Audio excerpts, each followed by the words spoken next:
الله وبركاته.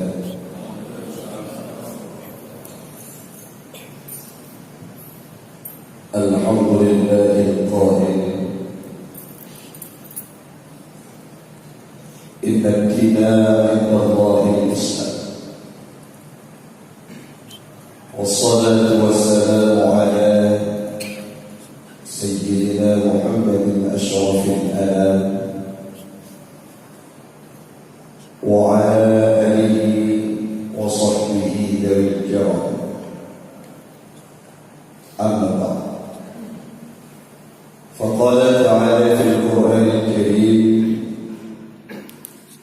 أعوذ بالله من الشيطان الرجيم، بسم الله الرحمن الرحيم. ولن ترضى عنك اليهود ولا النصارى حتى تتبع ملتهم. وقال تعالى في آية أخرى: لكم دينكم ولي دين. إلهي أنت مقصودي ورضاك مطلوبي، أعطني محبتك ومعرفتك. Jamaah sidang solat subuh sekeyakinan isi surga yang kami muliakan. Amin. Sejenak hamba Allah, di awal perjumpaan kita pada pagi yang berbahagia ini, senantiasa kita memuja dan memuji Allah Qadirul Jalil, Allah yang masih memberikan kekuatan untuk kita umat Muhammad, untuk kita umat akhir zaman, mampu hidup dalam Islam, agama yang sangat mulia ini.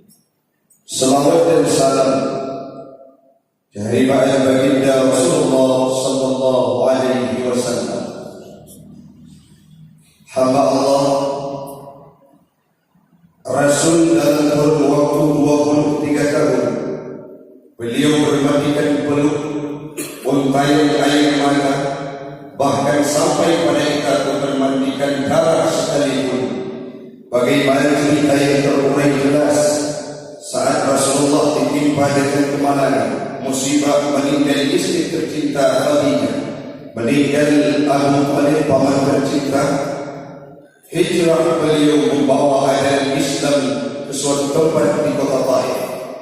Bukan disambut dengan kesenangan, bukan disambut dengan kemeriahan, akan tetapi setiba Rasulullah di kota Taif, hamba Allah dilempari dengan bebatuan, dilempari dengan pokok korma, dilempari dengan kotoran, mengalir darah beliau lewat keningnya. Tanpa terasa tangan menghadap ke atas. Saat Rasulullah sedang menadahkan tangan ke atas, Malikul Jabal, penjaga gunung Bukit Taif itu berkata: "Wahai Muhammad, mud yadika ila sama, angkatlah tanganmu ke langit." Untuk apa wahai malaikat? Mintalah kepada Allah, hari ini akan kutimpakan kepada mereka yang tidak ada adab, akan kutimpakan kepada mereka yang biadab, yang menyiksa dan menganiaya dirimu dalam membawa ajaran Islam. Apa yang Rasulullah utarakan? Darah masih mengalir hamba Allah, masih membasahi pipinya. Tapi Rasulullah bukan seorang yang arogan, sehingga banyak pemuda-pemuda, banyak lawan yang tunduk kepada Islam karena akhlak beliau.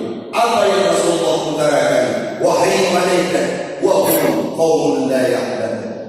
Mereka adalah hamba umat golongan yang tidak tahu dengan keberadaan diri. Yang intinya hamba Allah, Rasulullah dalam kurun waktu 23 tahun memperjuangkan akidah Islam tanpa kenal kalimat menyerah dalam kehidupannya.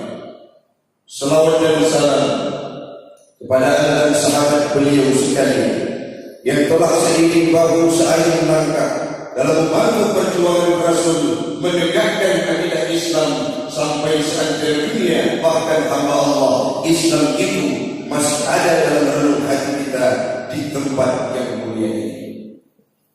Bayangkan hamba Allah, kalau bukan karena sahabat kalau bukan berkat dukungan para sahabat, yang mana pernah para sahabat dalam sebuah perang Uhud mengelilingi tubuh Rasulullah, Rasul berada di tengah. Apa tujuannya? Sempurna agama. Sampai pada ayat yang terakhir, al-yawma akmaltu lakum dinakum, sempurna agama dalam kurun waktu 23 tahun. Mengelilingi tubuh Rasulullah, tujuannya Muhammad ini selamat dan mampu menyempurnakan agama. Yang kami hormati kepada seluruh pengurus Masjid Al-Munawwarah, dan yang kami hormati, kami muliakan kepada seluruh hadirin yang termasuk dalam TPS, satu lagi yang Jumat bersama, dan Syiar Muhibah Suruh. Ini sebuah organisasi yang harus kita pertahankan sampai ke depannya.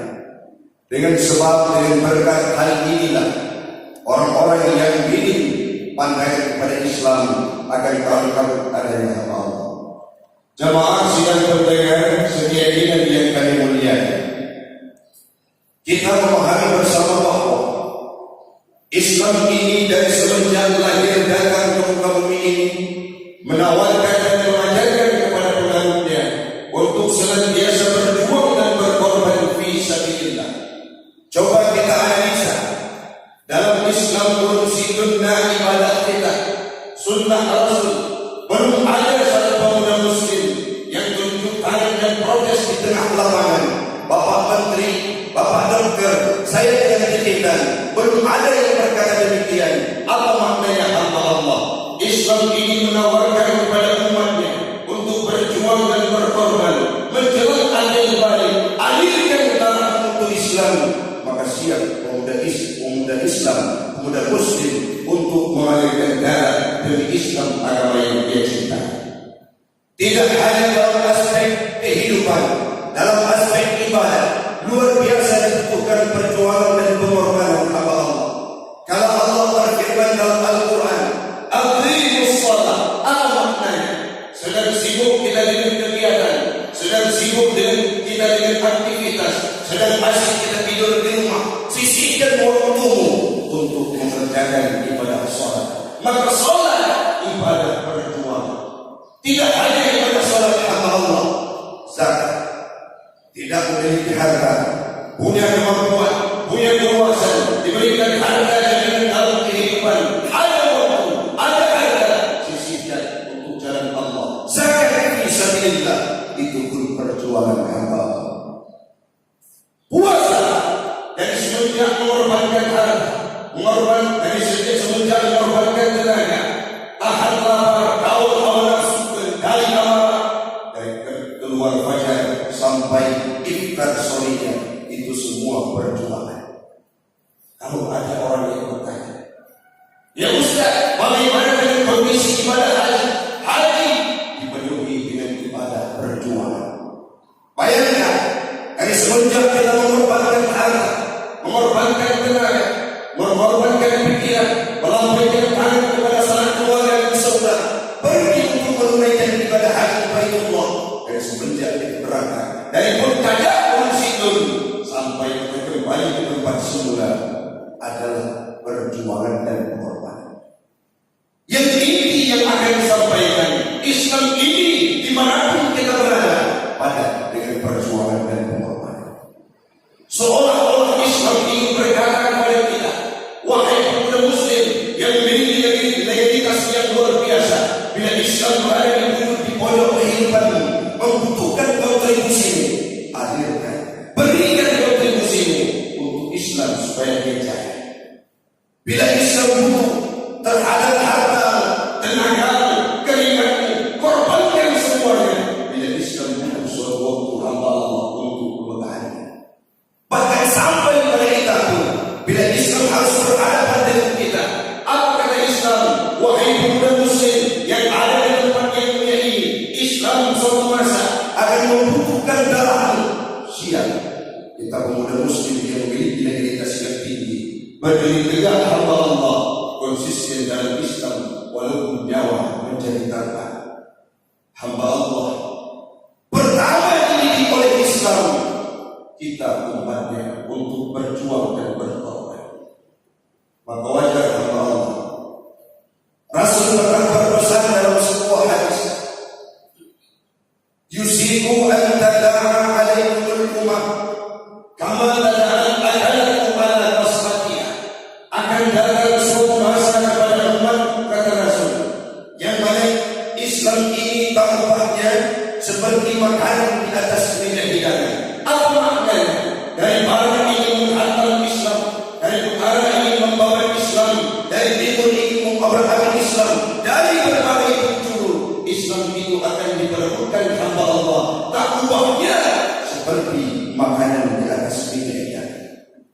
Salah seorang sahabat bertanya, "Amin qillatin nahnu yawma idzin ya Rasul?" Apakah kami hari-hari itu, waktu itu ya Rasulullah sedikit? Apa jawab Rasulullah? La, bal antum yawma idzin katsir. Tidak, kalian pada waktu itu wahai para sahabatku jumlahnya banyak. Kuantitas tapi yang tiada kualitas. Apa maknanya tentang perenang bagaikan bumi di lautan? Rasulullah melanjutkan hadisnya, bagaikan bumi di lautan, centang perenang banyak tapi tidak bermakna. Itulah kondisi Islam sekarang ini, hamba Allah. Kejadian-kejadian yang luar biasa. 2014 saya adalah salah seorang volunteer yang termasuk dalam anggota datang mualaf diundang dari Sumatera Utara. Apa yang beliau ungkapkan? Ada sebuah gereja hamba Allah nun jauh di sana di Sumatera Utara. Jumlah jamaah 300 orang, 290 orang pula pemuda-pemuda Aceh. Bagaimana loyalitas agama? Bagaimana loyalitas agama? Melewati perbatasan, meninggalkan ajaran Islam karena materi semata. Masih sekarang dalam pikiran kita, seorang dosen tidak kita sebut namanya untuk menjaga kembali jurnalistik, seorang dosen yang pernah murtad disadarkan pulang di Islamic Center. Kenapa? Karena materi membuat beliau terpengaruh, meninggalkan Islam tanpa ada beban dalam kehidupannya. Kalau kita pemuda Muslim yang yakin terhadap agama Islam, yang yakin terhadap syariat yang dibawakan oleh Rasulullah, maka harus senantiasa berjuang untuk Islam, agama yang kita cinta. Titiplah dirimu wahai hamba Allah, seperti kata Bilal bin Rabah yang mana kata Umayyah bin Khalaf, seorang kuat yang sangat ia muliakan dalam kehidupannya. Saat bertanya kepada Bilal, "Bilal, ia kuat, apakah engkau telah masuk dalam agama Muhammad?" Bila itu berita yang engkau dengar wahai Tuhan, bahagia batin ini tidak perlu dijelaskan kembali bagaimana akidahku sekarang ini. Kembali ke agama semula, kata Umayyah bin Khalaf. Tidak, Tuhan, ahad, Allah yang esa. Kalimat yang keluar dari mulut Bilal. Malah Umayyah bin Khalaf diseret, dibawa Bilal berubah, dibawa terikan matahari yang sangat panas luar biasa, ditimpa dengan batuan yang sangat besar hamba Allah. Kembali ditanyakan oleh Umayyah bin Khalaf, "Bilal, hari ini engkau akan menghembuskan nafas terakhir. Bila tidak kembali ke agama semula, agama yang bukan agama Muhammad, agama yang bukan menyembah Allah Ta'ala, kembali Bilal berubah. Hari ini engkau akan selamat." Apa jawab Bilal hamba Allah? Dengan penuh ketegasan, tanpa rasa ketat dalam kehidupannya, Bilal menjawab hamba Allah, "Wahai Tuhanku Umayyah bin Khalaf, yakinlah tubuh ini akan meledak, tengkorak ini akan pecah, darah mengalir menjadi tanah. Yakinlah wahai Tuhanku Umayyah bin Khalaf, deramu, siksamu tidak sedikit pun menyentuh kalbu Bilal bin Rabah." Apa maknanya? Saya tetap dalam Islam walaupun nyawa menjadi taruhan. Yang perlu kita garis bawahi di sini hamba Allah, Bilal bin Rabah bukan seorang hartawan, bukan yang bergelimang dengan kemewahan, tidak punya jabatan, hidup di bawah telapak kaki orang lain, tapi saat menyangkut dengan akidah, lantang Bilal berkata, "Aku tetap dalam agama Muhammad." Ahad keluar dulu beliau yang mulia. Datang Abu Bakar, dimerdekakan Bilal bin Rabah sehingga mampu hidup sebagaimana mestinya. Pernah kita bayangkan hamba Allah, asbabun nuzul surah Al-Kahfi yang pernah saya baca dalam beberapa tafsir, bagaimana dijelaskan ada pembesar-pembesar kafir Quraisy yang melakukan dialog dengan Rasulullah. Apa yang mereka utarakan? Muhammad berhenti untuk membawa ajaran Islam. Kenapa? Milikilah harta sebanyak mungkin di kota Mekah. Rasul tidak menjawab.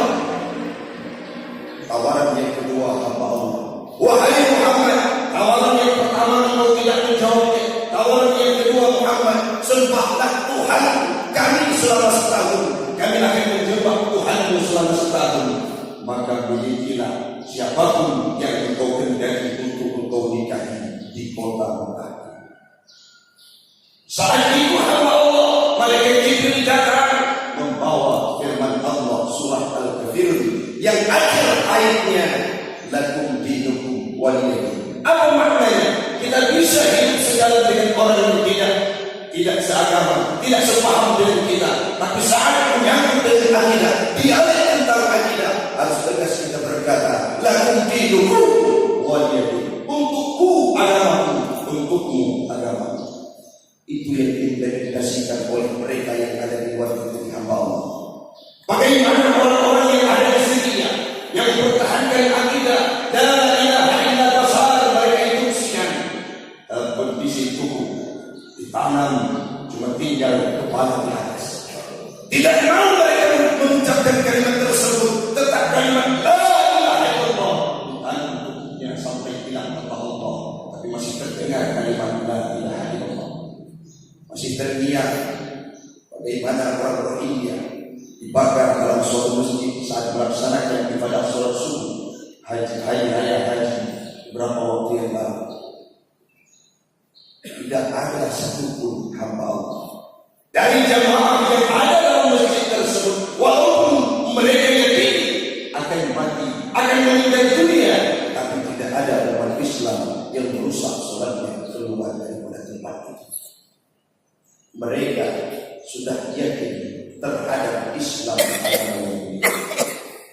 Rasulullah saat datang Rasul membawa pedang yang sangat besar hamba Allah, di atas kepala baginda Rasul ditanyakan, ya Muhammad, siapakah yang akan mampu membantu engkau dari pedang yang aku pegang ini? Kata Rasul. Apa jawab Muhammad tanpa gemetar? Allah Rabbuna, Allah Tuhan. Pedang berada di atas kepala hamba Allah, tapi Rasul tidak pernah memberikan peluang Allah hilang dari hati. Islam tetap agama yang mulia, yang mentarikkan Rasul jatuh pedang hamba Allah diambilkan kembali oleh Rasulullah. Ditanyakan kepada Rasul, siapa yang akan mampu membantu engkau hari ini wahai Rasul? Apa jawab Rasul? Muhammad, Allah yang engkau sembah Muhammad. Syahadatkan saya Muhammad. Kenapa Rasul? Karena kebenaran ada pada agama. Masuk Islam Rasul karena melihat kondisi akidah Rasul. Hamba Allah dalam kehidupan ini tidak ada satu manusia pun yang mampu menjalin dirinya, baik saya, Anda, kita semua. Tidak ada satu manusia pun yang akan mampu menjalin saya akan mati dalam kondisi husnul khatimah. Bila tanpa hidayah Allah tidak mampu kita jamin kita akan tetap dalam Islam. Maka doa seperti biasa kita panjatkan hamba Allah, Nabi ya Allah, kamu mati dalam Islam. Kenapa demikian? Bagaimana adilnya seorang ulama terkemuka masa Nabi Allah Musa, Syekh Bal'am bin Bawah, kala pecekik hamba Allah, sempit pasai Nabi Allah Musa, doa beliau diijabah oleh Allah. Tapi mati dalam kondisi murtad, tidak membawa iman sekecil salah. Apakah kurang pemahaman agama terhadap Syekh Bal'am bin Bawah? Tapi kenapa dari hidayah tidak dititipkan oleh Allah dalam kehidupan beliau? Rajulun Fuah Abdullah bin Jahsy, delegasi sunnah yang membawa ajaran Islam. Beliau adalah utusan untuk Islam, syariat Islam, tapi mati hamba Allah dalam kondisi murtad, tidak beragama Islam. Ada seorang muhajir masa Rasulullah yang azan di tempat yang tinggi, melihat ke bawah ada perempuan Nasrani yang indah rupanya, cantik luar biasa, terpikat hatinya hamba Allah. Tiba-tiba muhajir tersebut meminang perempuan ini. Saat pinangan dilakukan, apa persyaratan yang diajukan oleh wanita Nasrani itu? Boleh engkau menikah denganku, tapi tinggalkan agama Muhammad, kembali ke agama Nasrani. Oke, bila itu tawarannya, saya akan masuk dalam agama Anda. Murtad dalam agama Nasrani. Belum sempat ia menjawab istrinya, belum sempat ia tidur dengan istrinya yang sangat dia cintai. Tiba-tiba kehendak Allah datang yang berbeda, direnggut jawanya. ini hamba Allah. Tidak ada seorang dari kita yang mampu menjamin dirinya saya insya Allah akan husnul khatimah bila tidak senantiasa kita berdoa mengharap hidayah Allah. Ada hadis hamba Allah, orang yang melakukan kegiatan neraka hanya tinggal satu hasrat dekatnya dengan neraka, kejahatan yang dia lakukan. Kalau kita lihat dalam kehidupan hanya jauh dengan neraka satu hasrat, tapi meninggal dalam kondisi syahid, menjadi penghuni surga nomor wahid. Ada seorang sahabat yang Islamnya belum sampai durasi waktu 4 jam, tapi beliau diajak berperang oleh Rasulullah. Setiba dalam saf peperangan, tiba-tiba kumandangkan suara azan. Beliau bertanya kepada Rasulullah, Muhammad, Rasulullah, sudah bisakah saya lakukan sholat seperti orang lain? Apa jawab Rasulullah? Belum. Kenapa? Islammu belum sampai 24 jam. Engkau belajar dulu tentang sholat sehingga baru engkau ibadah. Lanjutkan peperangan, kata Rasul. Beliau berangkat berperang seperti biasa. Tiba-tiba hamba Allah syahid di medan perang. Rasulullah berdiri dan berkata, wahai sahabatku, inilah orang yang ahli surga, masuk surga nomor wahid, dikategorikan orang syahid, tapi belum pernah menggunakan dirinya untuk ibadah, untuk sujud kepada Allah, tapi dia sudah meraih surga. Kenapa? Dan dia mendapatkan hidayah Allah. Itu yang kita cari setiap hari Allah.